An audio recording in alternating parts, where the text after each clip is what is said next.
Hello, and welcome to the Tetra Science SIMPLO video series, where we'll explain how the Tetra Scientific Data Cloud can help you visualize chromatography data. Members of chromatography labs, including lab managers, technicians, and analysts, are often faced with issues that arise due to a lack of centralized and harmonized data.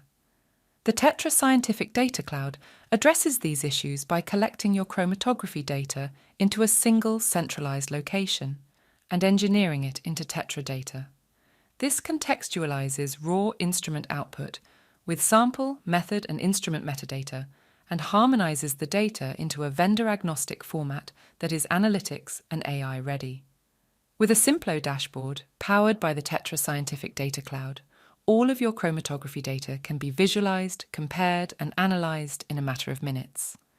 In just a moment, you'll see examples of these visualizations that demonstrate how our SIMPLO dashboards can lead to faster and better scientific and business outcomes, such as reduced out-of-spec results, more accurate shelf life prediction, increased lab productivity, and lastly, increased compliance and reduced risk.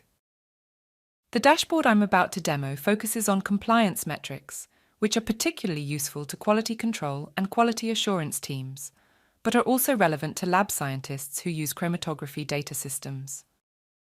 Quality control and quality assurance teams want to monitor various compliance metrics to ensure adherence to best practices. However, this data is often siloed away in chromatography data systems, requiring knowledge and expertise in how to interpret the data, with access limited to those with credentials. Thus, it often takes an out-of-specification event, followed by a time-consuming investigation, before issues such as poor lab practice or poor adherence to operating procedures are identified. This dashboard displays Tetra data captured from harmonized chromatography data as it becomes available in the Tetra data platform. In addition, with Audit Trail enabled, any changes to existing data will be captured and re-uploaded as a new version, all of which can be visualized in our dashboard. Here on the right-hand side, we have an overview of the data available in our top-level filters, currently color-coded by project. We can check to see if a single sample has been injected once or more than once, shown here as additional injections. Some samples may have the same name as a matter of course. For example, standards or controls may not have unique naming systems in a given process. We can remove these from view using our filters, leaving our unknowns or experimental samples. As you can see, the proportion of additional injections has dropped significantly. Our training project accounts for many of the repeat injections, unsurprisingly, and is unlikely to fall under GXP. But this does allow us to identify some other problem areas, such as the mislabeling of blanks as unknowns, which may require the user to receive some further guidance on method implementation. Let's reset some of our filters. Here we have our processing status, which gives us the injections where the data exists in its original state or has undergone reprocessing. Reprocessing of data may indicate a problem with the instrument or processing method.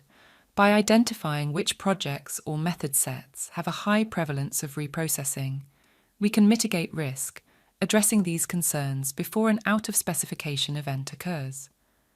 Often, the manual integration of chromatograms is prohibited as this can introduce bias and lead to testing to compliance. Here we can see where manual integration has occurred, particularly in projects where we would expect the greatest adherence to standard operating procedures.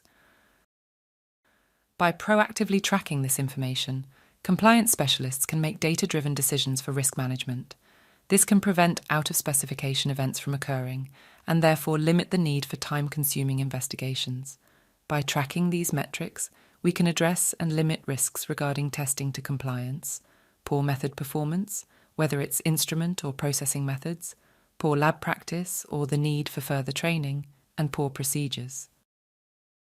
That concludes this demonstration of the Tetra Science SIMPLO dashboards.